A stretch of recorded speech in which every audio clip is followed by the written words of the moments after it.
ఈశ్వరయ్య గారు చెప్పండి, అక్కడ ఉన్నటువంటి కార్మికులు అభివృద్ధి జరుగుతుంది అంటే అడ్డుకునే ప్రయత్నాలు చేస్తున్నారు, అక్కడ నిజమైన కార్మికులు అడ్డుకునే ప్రయత్నాలు చేయరు అని చెప్పి ఆరోపణలు వస్తున్నాయి. ఇప్పుడు మాట్లాడిన పెద్ద భారతీయ జనతా పార్టీ అనేటువంటిది ఈ మాటలు బట్టి అర్థమైంది, నాకు సరిగా వినపరాలేదు. కార్మికులు వాళ్ళు నిజమైన కార్మికులు కాదని చెప్పి ఆయన చెప్తా ఉన్నాడు. వాళ్ళు కార్మికులు కాదని చెప్పలేదండి, వాళ్ళు కార్మికులు కాదని చెప్పట్లేదు. కార్మికులకి న్యాయమైనటువంటి కోరికలు మంత్రులకి చెప్పకుండా, ప్రభుత్వ దృష్టికి రాకోకుండా రోడ్డు మీదనే మంత్రులు అడ్డుకుంటున్నటువంటి నాయకులు ఎవరున్నారు? ధర్నా చేస్తూ టెంట్లు వేస్తూ ధర్నా చేస్తున్నారు ఎవరున్నారు? వారి గురించి మాట్లాడండి సార్. మీరు లోపల ఉన్న కార్మికులను మీరు రెచ్చగొట్టడానికి ప్రయత్నం చేయొద్దు. లోపల ఉన్న కార్మికులు కష్టజీవులు, వారి కుటుంబాలకి వాళ్ళ అన్యాయం జరిగింది, వాళ్ళ కుటుంబాలకి ఆర్థిక భరోసా కానీ వారి కుటుంబాలకి మన సానుభూతి పరులుగా ఉండి మనం వారికి రక్షణ కల్పించి అండగా ఉండాలి. వాళ్ళని మీరు రెచ్చగొట్టకండి, మీరు చేసే తప్పులు వాళ్ళ మీద గంటకండి. ఒకసారి తప్పులు ఏంటో చెప్పగలరా మీరు? కార్మిక వర్గం చెప్తానండి, మీరు మాట్లాడుతున్నారు కదా, ఇప్పుడే మీ తప్పు చెప్పి మీ తప్పు ఇప్పుడే కనపడింది. అదే ఎవరైతే కార్మికులు చనిపోయారో, వారి కుటుంబాలు రోడ్డు మీద పడ్డారో వారికి న్యాయం చేయడం కోసం ప్రభుత్వాలు గుర్తు చేస్తుంటే వారు నిజమైన కార్మికులు కాదని చెప్తున్నారు. ఇదే మీ ధోరణి. వచ్చి ఏం చేశారో చెప్పండి. పక్కన ఉన్నటువంటి జార్ఖండ్ లో స్టీల్ ప్లాంట్ మూతపడ్డంలా, కర్ణాటకలో విశాఖపట్నం గురించి మాట్లాడండి సార్. వేరే రాష్ట్రాలు మాట్లాడతాం. ఇప్పుడు ఇక్కడ మీరు మాట్లాడినటువంటి మాట ఏంటి అసలు? కార్మికులు రెచ్చగొట్టడం కోసం ఈ లైవ్ లోనే మీరు తప్పుడు మాట్లాడుతున్నారు. అంటే మీకు సమాధానం చెప్పే పరిస్థితి లేదు, ఆ కంపెనీ పట్ల మీకు విశ్వాసం లేదు, ఆ కంపెనీ పట్ల మీకు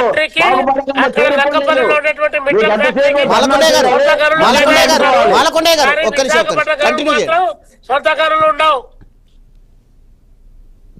30 సంవత్సరాల క్రితం వచ్చినటువంటి ఎక్కువ పెట్టి అక్కడ నాణ్యతా ప్రమాణాలు పాటించకుండా ప్రమాదం జరిగితే అక్కడ ఉన్నటువంటి ఆయన ఎవరో పవన్ కళ్యాణ్ డిప్యూటీ సీఎం గారు వచ్చి దానికి సంబంధించి కార్మికుల పైన నింద వేస్తాడు.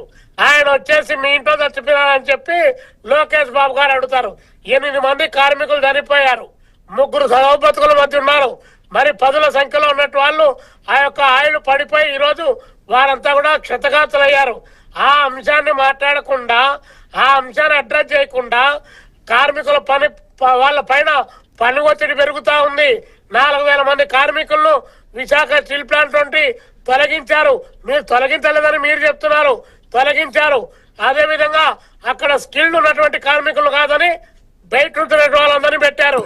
కాబట్టి ఒత్తిడి అక్కడ పెరిగి ఆ వైపున చేయాల్సిన పని ఎంత ఉత్పత్తి వచ్చే అంత జీతం అని చెప్పి ప్రకటిస్తా ఉండేది మీరు. కాబట్టి ఇవన్నీ కూడా కేంద్ర ప్రభుత్వం ఆదుకుందంట. చంద్రబాబు నాయుడు గారు లెటర్ రాశారు, కేంద్ర ప్రభుత్వం ఆదుకుంది. ఆదుకున్నందుకే ఈరోజు విశాఖ స్టీల్ ప్లాంట్ మూతపడుతుంది. ఏం మాట్లాడతారు సార్ మీరు పెద్దవారు?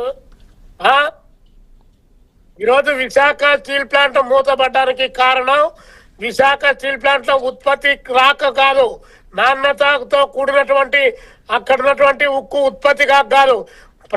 భారతదేశంలోనే అత్యంత నాణ్యత ప్రమాణాలతో కూడినటువంటి ఉక్కును అక్కడ తయారు చేస్తా ఉన్నారు. మొన్న కరోనా టైంలో భారతదేశానికి కావాల్సినటువంటి ఆక్సిజన్ ను ఉత్పత్తి చేసి వాళ్ళు పంపిణీ చేశారు. అదేవిధంగా 32 మంది విద్యార్థులు ప్రాణాల బలిదానం చేశారు. 58 మంది అసెంబ్లీ పార్లమెంట్ సభ్యులు పదవి త్యాగాలు చేశారు.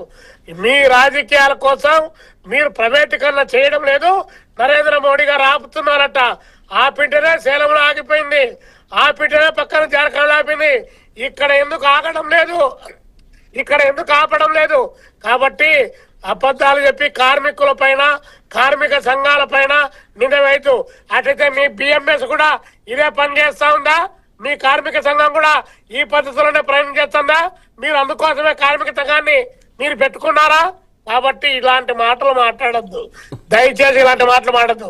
విశాఖ స్టీల్ ప్లాంట్ ను మనం రాజకీయాలు పక్కన పెట్టి 5 నిమిషాలు మాట్లాడితే విశాఖ స్టీల్ ప్లాంట్ ఎందుకు మూతబడుతా ఉందో అందరికీ తెలిసిందే. దీనికి కాంగ్రెస్ కాదు, ఫస్ట్ ఓం ప్రాణంలో 2014 నుంచి ముఖ్యమంత్రి అయినటువంటి చంద్రబాబు నాయుడు గారు డైరెక్ట్ గా నాటి మీ ప్రభుత్వానికి దీన్ని ప్రైవేటీకరణ చేయండి ఉత్తరం ఇచ్చారా లేదా అని చెప్పండి దానికి సంబంధించి. కాబట్టి మీరు అధికారంలో ఉంటే మీ మాట, వారు అధికారంలో ఉంటే వారి మాట కాదు కావాల్సింది. విశాఖ ఈశ్వర్య గారు స్టీల్ ప్లాంట్ ఈశ్వర్య గారు